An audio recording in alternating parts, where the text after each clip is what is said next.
ঢাকা সাংবাদিক ইউনিয়নকে বিভ্রান্তি দেখিয়ে যিনি ইতিমধ্যেই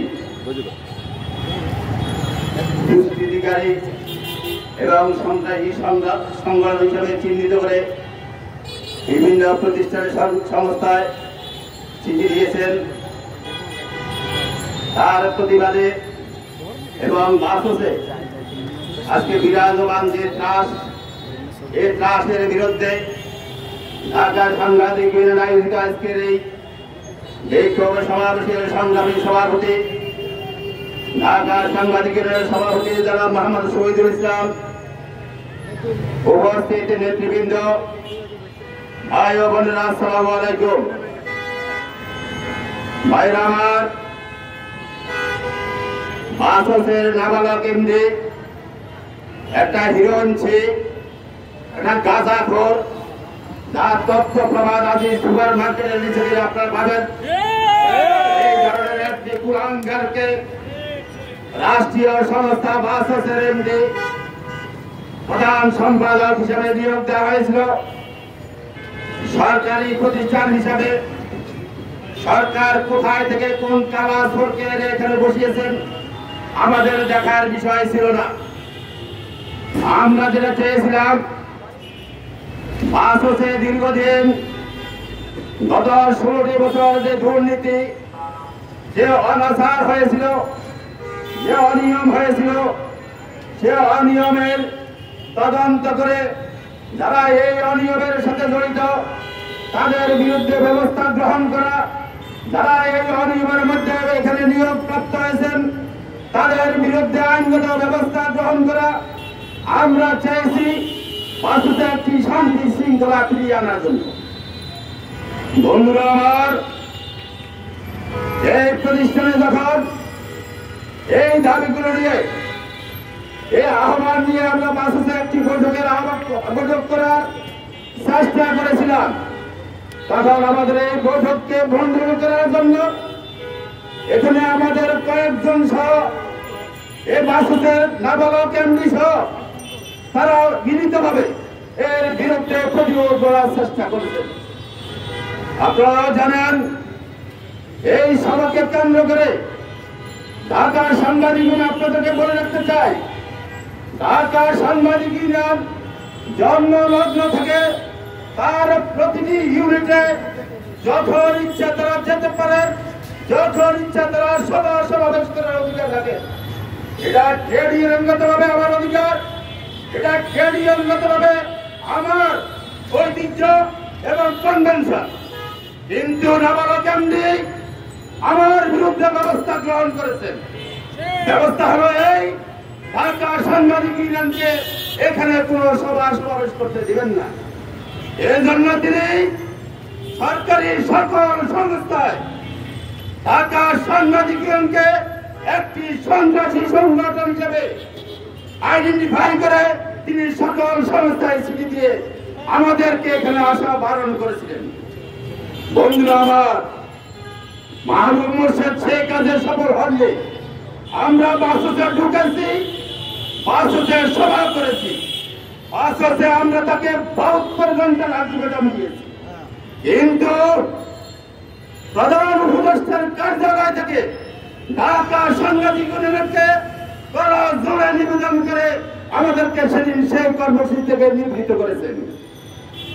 আপনাদের অবগতির জন্য জানাচ্ছি, আমরা সেদিন সরকারের প্রতি সম্মান দেখিয়ে, যারা আমাদেরকে অনুরোধ করেছেন তাদের প্রতি সম্মান দেখিয়ে, দেশের রাজনৈতিক পরিস্থিতিকে সামনে রেখে আমরা সেদিন আমাদের কর্মসূচি স্থগিত করেছি। দুর্ভাগ্যজনক হলো সত্য, আজকে প্রধান উপদেষ্টার কার্যালয় মাহবুব মোর্শেদের মতো একটা কুলাঙ্গারের সাথে, অশিক্ষিত মূর্খ গাঁজাখোরের সাথে আলোচনা করে সফল হননি। সেই কারণেই আমাদেরকে আজকে আবার রাজপথে নামতে হয়েছে। বন্ধুরা আমার, আজকের এই সমাবেশ আহ্বান করার পর এই হাউসে আমার ইউনিয়নের 2 সদস্য এই ইউনিয়নের নেতাদেরকে সাইজ করার জন্য আর বাড়তে দেবে না বলে হুঁশিয়ারি দিয়েছেন। তারা এখানে আরেকটা প্রতিপক্ষ আরেকটা সমাবেশ করার আহ্বান জানিয়েছেন। গত 3 দিন 4 দিন থেকে 5,000 দফায় দফায় বৈঠক করে এই সমাবেশ বন্ধ করার চেষ্টা করেছেন।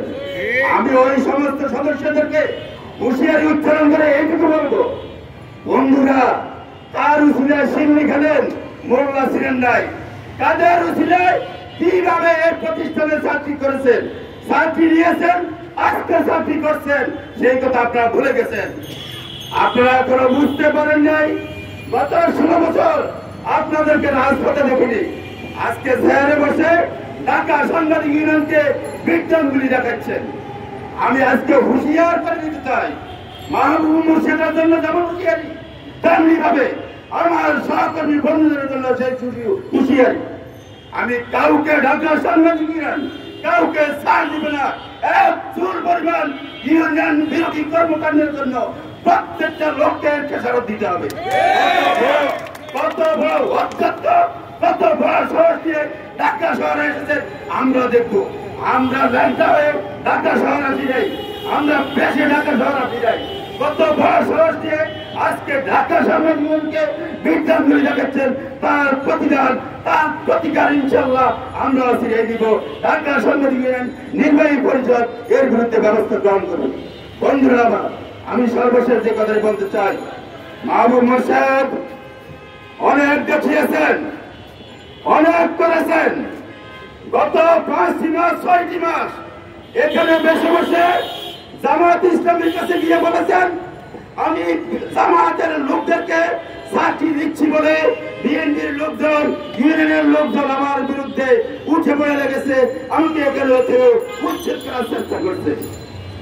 আপনার কয়েকজন ঠিকাদার লাগিয়েছেন বিএনপিতে, বিএনপি নেতাদের কাছে আপনার ঠিকাদাররা যাই বলছেন, জামাতের লোকজন আমাকে উচ্ছেদ করার জন্য চেষ্টা করছে, কারণ আমি বিএনপির লোকদেরকে চাকরি দিচ্ছি। সেই কারণে আমাকে এখান থেকে জামাতি লোকগুলো সবগুলো উঠে পড়ে লেগেছে আমাকে উৎখাত করার জন্য। মাহবুব মোর্শেদ বহু খেলতেছেন, ছেলে খেলা আর করবেন না, তামাশা ঢাকা সাংবাদিক ইউনিয়নের সাথে করবেন না। এই সমস্ত খেল তামাশা করে আমরা ঢাকা শহরে বড় হয়েছি। আপনার মতো কুলাঙ্গার নাবালা কান্দিরা খুশি দিলাম, পায়ের তলায় ফিসি মেরে ফেলতে আপনি আমাকে ভুয়াং দেখাচ্ছেন। ঢাকা সাংবাদিক ইউনিয়ন কি এটা আপনি বুঝতে পারেননি, বুঝতে পারেন নাই বলে আজকে বড় বড় কথা বলছেন, বিএসএসে বসে কনস্পিরেসি করছেন, ষড়যন্ত্র করছেন। আপনার এই ষড়যন্ত্রের বিরুদ্ধে আমি সতর্কবাণী আবার উচ্চারণ করে এইটুকু বলবো, অবিলম্বে আমাদের দাবিগুলো, যৌক্তিক দাবিগুলো পূরণে যদি আপনি যথাযথ উদ্যোগ গ্রহণ না করেন এবং ঢাকা সাংবাদিক ইউনিয়নের কাছে প্রকাশ্যে ক্ষমা প্রার্থনা না করেন এবং যেই সব জায়গায় আপনি চিঠি দিয়েছেন সেই সব জায়গায় যদি এই চিঠি না যায়, এই চিঠি দুঃখ প্রকাশ করে না যায়, ওই প্রতিষ্ঠান থেকে ঢাকা সাংবাদিক ইউনিয়নের কাছে যদি ক্ষমা প্রার্থনা করেছেন বলে স্বীকৃতি পাওয়া না যায়, তাহলে মাহবুব মোর্শেদ এক দফার আন্দোলন, এক দফার আন্দোলন, এক দফা সে এক দফা। তুমি মাহবুব মোর্শেদকে কিভাবে সেই কথা ঢাকা সাংবাদিক ইউনিয়ন খুব ভালো করে জানে। সুতরাং আমি প্রকাশ্যে আজকে আবার বলে যাচ্ছি, যদি যথাযথ উদ্যোগ, যথাযথ কর্মকাণ্ড করা না হয়, তাহলে মাহবুব মোর্শেদ এক দফার জন্য প্রস্তুত থাকুন এবং আপনাকে না তোমাকে এই বিএসএস থেকে কিভাবে জেনে আসছেন হয়তো ঢাকা সাংবাদিক ইউনিয়নের নৌকদর্পণের সেই অবস্থা আছে, সেই জানাশোনা আছে। সুতরাং আজকে আমি এখানে শেষ করছি।